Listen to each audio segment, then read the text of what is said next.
Subscribe to our YouTube channel and don't forget to press the bell icon to get all the latest updates. Agnipath आपस लो, आपस लो, अग्निपथ आपस लो, आपस लो, अग्निपथ आपस लो, आपस लो, अग्निपथ आपस लो, आपस लो। केंद्र की अग्निपथ योजना को लेकर कल रक्षा सचिव ने प्रेस कॉन्फ्रेंस करते हुए एकदम क्लियर कर दिया कि अब सेना में रेगुलर भर्तियां नहीं होंगी और उसके साथ ही यह भी ऐलान किया कि इससे पहले जो भी अभ्यर्थी अपने अगले चरण का इंतज़ार कर रहे थे उन्हें भी अब उनकी जो परीक्षा है उसे रद्द कर दिया गया है और अब वो अग्निपथ योजना के तहत ही दोबारा से अप्लाई कर सकते हैं, जिसमें उन्हें कोई प्रेफरेंस भी नहीं मिलेगा। इससे सबसे ज़्यादा झटका लगा है उन अभ्यर्थियों को जो 2 चरणों की परीक्षा पास करके अपने रिटन का इंतज़ार कर रहे थे, जिसमें थल सेना, वायु सेना और नेवी के भी कैंडिडेट्स थे। अब भी हम इस वक्त एक गांव में मौजूद हैं, जो गांव शुरू से ही कई आर्मी, यहाँ हर घर में अगर आप जाकर देखें तो 5-6 लोग आपको दिखेंगे। वहाँ कुछ अभ्यर्थी, अब सोचिए कि एक गांव में ही इतने सारे अभ्यर्थी और कई अभ्यर्थी तो अभी यहाँ मौजूद भी नहीं हैं, वो अपनी अगले चरण का इंतज़ार कर रहे थे, लेकिन कल के प्रेस कॉन्फ्रेंस के बाद उन्हें गहरा झटका लगा है। तो हम इनसे बात करेंगे और समझेंगे इस पूरे मामले को।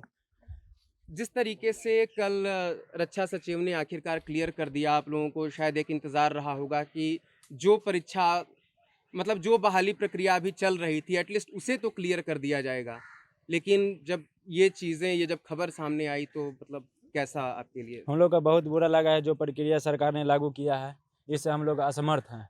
क्योंकि हम लोग 2-3 साल पहले ही से तैयारी करते हैं, उसके बाद भी हम लोग का 4 साल के लिए ज्वाइनिंग किया जा रहा है, उसके बाद भी निकाला जा रहा है। 25% बच्चे को उसमें रखा जा रहा है, 75% को निकाला जा रहा है, उसके बाद भी हम लोग बेरोजगार रह जाएंगे। उसके बाद जब मंत्री लोग के बाद आते हैं तो सरकार 5 साल के लिए उसको एसी में बैठा कर, या जब भी हर व्यवस्था सिक्योरिटी देकर उसको रखा जा रहा है। और 4 साल में हम लोग देश के लिए क्या कर सकते हैं? कुछ नहीं कर सकते, नहीं परिवार के लिए कुछ कर सकते हैं और न अपने आप के लिए कुछ कर सकते हैं। इसलिए हमारे गाँव में भी पूरा सन्नाटा छा गया है और जहाँ पर भी ये इस चीज़ के लिए तैयारी चल रही है, वहाँ पर भी जितने स्टूडेंट हैं वो सब असमर्थ हैं और बहुत बुरे हाल में हैं, वो लोग भी बहुत दुखी हैं। गांव के जो लड़के होते हैं, खासकर जो ग्रामीण क्षेत्र में, उसमें बहुत ज़्यादा जब शिक्षा की स्थिति जब बहुत अच्छी नहीं होती है, तो ये एकमात्र विकल्प के रूप में उभर कर सामने आता है। अब आप एक इंतज़ार में थे, 2 चरण पास कर चुके थे और लगा था कि अब ज़िंदगी बेहतर हो जाएगी अगर आगे की प्रक्रिया होगी तो। अब कैसा लग रहा है कल की हम खबर के बाद? हम लोग सरकार के निर्णय से संतुष्ट नहीं हैं, क्योंकि तीनों सेना में टूर ऑफ ड्यूटी लगा दिया है। क्योंकि हम लोग का 5 साल से तैयारी कर रहे हैं आर्मी का, इसी से संतुष्ट नहीं है। क्योंकि हम लोग का एग्ज़ाम 7 बार पोस्टपोन किया गया है, 2 बार एडमिट कार्ड मिल चुका है और एक बार 14 तारीख को पता चल रहा है कि एग्ज़ाम कैंसिल हो गया और टूर ऑफ ड्यूटी लग गया। अच्छा, परीक्षा का ऐलान करना, उसके बाद 2 चरण में आप पास भी हुए, कहीं न कहीं एक नियमों का उल्लंघन भी दिख रहा है, तो आगे आप लोग इस चीज़ को लेकर क्या कुछ सोच रहे होंगे? बहुत दुखी की बात है यह है कि हम सरकार से संतुष्ट नहीं हैं। इसको टूर ऑफ ड्यूटी को हटाना चाहिए तीनों सेनाओं में। ठीक है, भारत सरकार का अगर टीओडी लगाना ही था तो वो टीओडी लगाता, लेकिन इस एग्ज़ाम को लेकर बाद में लगाता। जो पहले से प्रक्रिया हो चुका है उसको तो पूरा करवा ले। भारत सरकार बोल रहा है कि इस योजना से हम युवाओं को नौकरी दे रहे हैं, बेरोजगार युवाओं को रोजगार दे रहे हैं।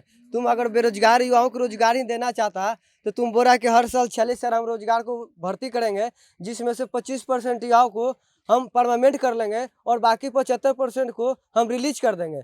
अगर ये अवसर तुम्हारे अपनाना ही था, अगर टीओडी स्कीम तुम आपको लाना था, तब क्यों नहीं परमानेंट भर्ती, 10 पर परमानेंट भर्ती, आप हर साल 10,000 सेना की भर्ती होती है, उसमें से 25 साल में से ही करते। आप उस टीओडी स्कीम लाना, आपको अलग से टीओडी लाते, इससे रोजगार को युवा मिलता। तब 75% जो टीओडी से रिलीज हो रहे हैं उनको अलग भर्ती क्यों नहीं किया जा रहा है? जो परमानेंट भर्ती में जाना चाहते वो परमानेंट में जाते, जो टीओडी में सक्षम थे वो टीओडी में जाते हैं। भारत सरकार का तो केवल मतलब है कि एकदम युवाओं को बर्बाद कर देना है, शिक्षा व्यवस्था को बर्बाद करना। अगर युवा इसके लिए चीज़ रोड पर उतर रहे हैं तो कह रहे हैं कि ये नेता की ये है वो है, ये केवल राजनीतिक मुद्दा बनाना जानते हैं और कुछ भी नहीं। ये किसान आंदोलन लाया, किसानों ने नकार दिया, फिर अग्निपथ लाया, युवाओं को युवाओं के साथ धोखा किया, जीएसटी लगाया, व्यापारियों के साथ इतनी धोखाबाजी किया। केवल जो भारत सरकार 2014 के पहले भी तो भारत सेना में भर्ती होते थे लोग। ये तो नहीं है कि 2014 के बाद मोदी जी ने आके ये नियम लगा दिया कि नहीं हम सेना में भर्ती लेंगे। ये तो पहले भी होती थी ना। तो पहले की सरकार क्यों नहीं ये सोची कि अग्निपथ स्कीम लाया जाए। आप अगर सही में बेरोजगारों को रोजगार देना चाहते हैं तो टीओडी जो स्कीम थी वो अलग से लाते हैं। आपको अगर ये खत्म करना था तो जो पहले जो भर्ती प्रक्रिया हो चुकी थी 2020 में, जो लड़का फिजिकल पास किया, मेडिकल पास किया, उसको एग्जाम क्यों नहीं लिया? उसको एग्जाम लेने के बाद टीओडी लागू करो। जो बच्चा उसका एज खत्म हो गया वो अभी कोई लायक नहीं। भारत सरकार बोलता है कि ये टीओडी में वापस आने के बाद 12वीं सर्टिफिकेट दे देंगे। 12वीं सर्टिफिकेट लेने से क्या फायदा? कोई फायदा नहीं है। अरे जब शिक्षा ही नहीं रहेगी तो 12वीं की सर्टिफिकेट दे दो, बीए का सर्टिफिकेट दे दो, कोई फायदा नहीं है। भारत सरकार केवल भारत सरकार युवाओं के साथ खिलवाड़ कर रहा है। अच्छा, केंद्र सरकार मतलब भाजपा सरकार में एक नेता हैं कैलाश विजयवर्गीय, वो कह रहे हैं कि नौकरियों का काफ़ी अवसर है। अगर उन्हें बीजेपी ऑफिस में अगर सिक्योरिटी गार्ड अगर रखना होगा, सिक्योरिटी रखनी होगी, तो वो आपको प्रेफरेंस देंगे, जो अग्निवीर होंगे उन्हें। तो बीजेपी वाले अपने हक के लिए मैंने अपना अंडर मैंने काम करवाना चाह रहे हैं। देश के अंदर हम लोग काम नहीं कर सकते हैं, उसके यहाँ हम लोग समक्ष हैं और देश के लिए हम लोग समक्ष नहीं हैं। यही सरकार की कहनी है कि मेरे अंदर काम करो, देश के अंदर नहीं। ठीक है, भाजपा सरकार के अंदर बीजेपी सरकार ने बोला कि अपने कार्यकाल में हम बच्चों को रोजगार देंगे। कितने के देंगे आप? कितने के देंगे? 10-5 को देंगे? कितने को देंगे आप रोजगार? आप बोलते हैं कि जो बच्चा रिटायर आएगा 4 साल के बाद रिलीज किया जाएगा उसको हम सीआरपीएफ में देंगे, ये में देंगे। और जो नेवी एसएसआर और एयरफोर्स रिटायर होगा उसका तो 1.52 हाइट लगता है, उसको आप किस पैरामिलिट्री में जॉब देंगे? केवल आप अपने सफाई देते हैं कि नहीं हम ये करेंगे। मोदी सरकार ने बोला कि 11 लाख रुपया हम देंगे 4 साल के बाद। मोदी सरकार बोला ना 4 साल आप दे रहे हैं तो भारत जो सर पेमेंट है अभी सेना के, उसी पेमेंट में सब काट के दे रहे हैं, ना कि अलग से दे रहे हैं। अच्छा, ये बताइए कि केंद्र सरकार इसके लगातार फायदे गिना रही है, लेकिन युवा लगातार इसका विरोध कर रहे हैं। बावजूद इसके रक्षा सचिव ने अब यह स्पष्ट कर दिया है कि अग्निपथ योजना वापस नहीं ली जाएगी। तो आपको क्या लगता है कि केंद्र किसकी सुन रही है और क्यों ये चीज़ें लागू की गई है? उसमें अग्निपथ योजना में कोई भी युवा ज्वाइनिंग नहीं करेगा, क्योंकि वह इसमें अपना प्राइवेट जॉब करके ही पेट पाल सकता है और अपना परिवार चला सकता है। क्योंकि सरकार बीजेपी अपना दफ्तर में नौकरी दे या अपना घर पे लगा दे, अपना दिन में काम करवाए, इसलिए हम लोग सक्षम नहीं हैं। और 4 साल में कोई 12 काम नहीं कर सकते देश के लिए कि नाम हो चाहे ये हो, ये सब कुछ नहीं हो सकता है। ये बीजेपी अपना यथी कर रहा है, प्रोपेगेंडा चला रहा है। ये सब ड्यूटी वापस ले और हम लोग टूर ऑफ ड्यूटी को और जो एग्ज़ाम बचे हुए इसी के तहत वो एग्ज़ाम करवाए और एयरफोर्स नेवी का जो ज्वाइनिंग बचा हुआ है उन लोगों का ज्वाइनिंग करवाए, क्योंकि ये लोग इसीलिए हम लोग इस चीज़ को विरोध कर रहे हैं। अच्छा, सरकार ये कह रही है कि 75% लोगों को निष्कासित किया जाएगा और ज़रूरी नहीं है कि 25% को रिटेन किया ही जाए। तो आप इसे रिटायरमेंट मानते हैं या क्या, मतलब आप इसको कैसे देखते हैं? मैंने कल 2-4 अभ्यर्थियों से बात किया, वो कहते हैं कि ये रिटायरमेंट नहीं है, ये तो निष्कासन है, ये तो टर्मिनेशन है। ये तो निष्कासन ही 4 साल अपने अंडर रखा, उसके बाद निकाल दिया। अब जहाँ जा सकते हैं उसके अधीन नहीं है। कोई भी बेरोजगार हम लोग हो जाएंगे 4 साल के बाद।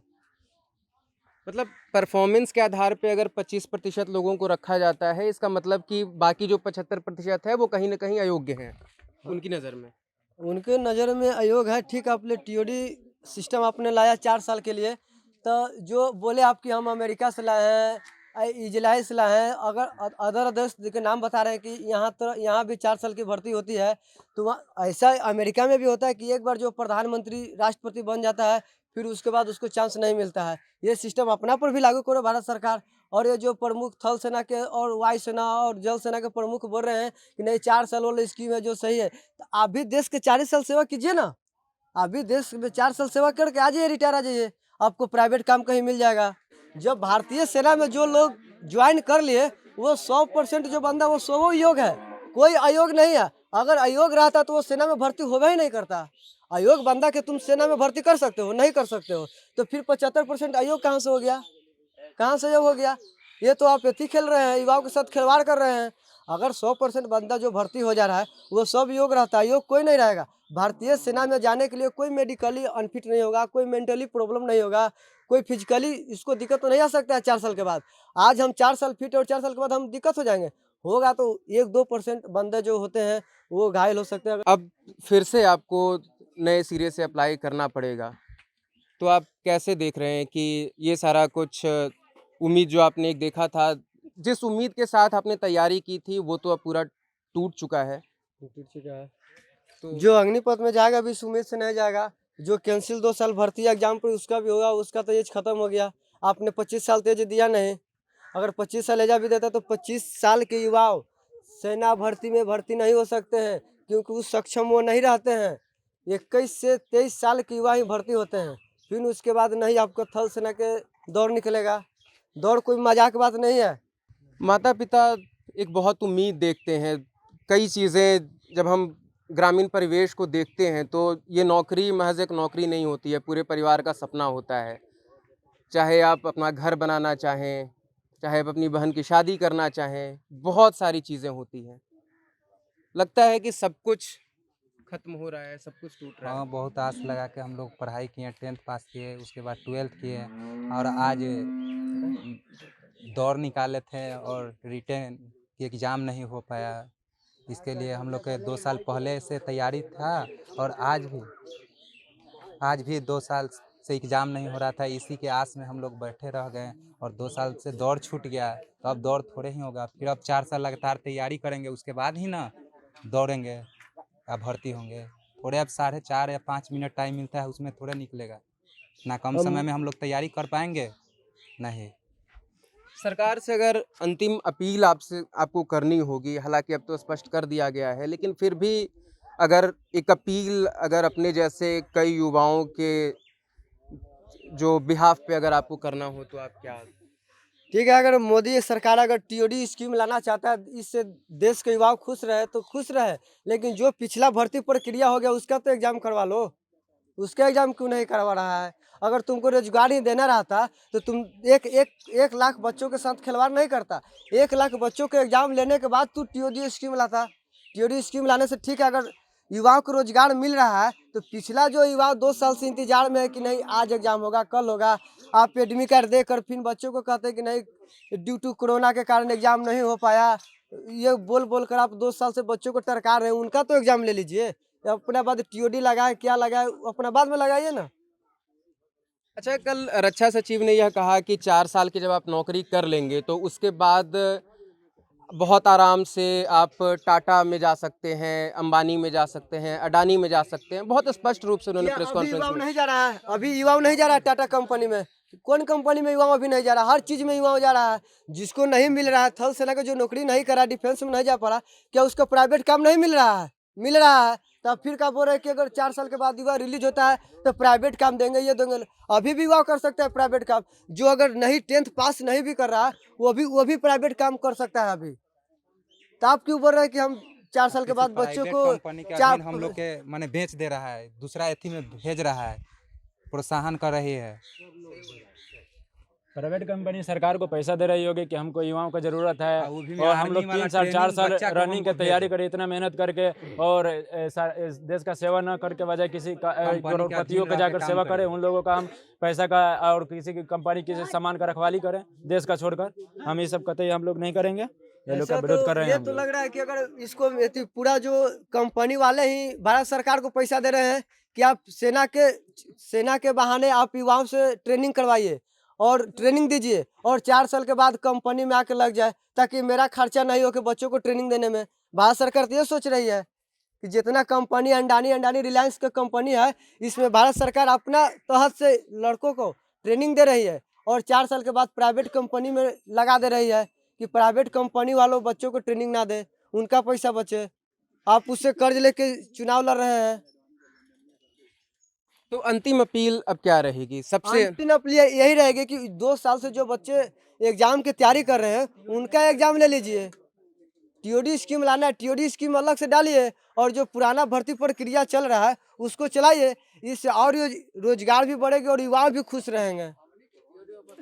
तो ये थे हमारे साथ कुछ अभ्यर्थी जिनका ये कहना है कि पुरानी भर्ती प्रक्रिया को लागू करिए, और एक बहुत जो उम्मीद थी, एक सपना जो इन्होंने पाला था कि एक ऐसे जॉब के लिए जिसके लिए उन्होंने लगातार मेहनत की थी, 2 चरण पास किए थे, 3 साल से इसका इंतज़ार किया था, लेकिन कल एक प्रेस कॉन्फ्रेंस होता है और इनकी सारी उम्मीदों को झटका लगता है जब रक्षा सचिव यह कहते हैं कि अब सेना में कोई रेगुलर बहाली नहीं होगी, और जिन्होंने इतने चरण पास कर चुके हैं उस परीक्षा को भी अब रद्द कर दिया जाता है और उन्हें अब नए सिरे से अप्लाई करना होगा, जिसमें उन्हें किसी भी तरह का कोई भी प्रेफरेंस नहीं मिलेगा।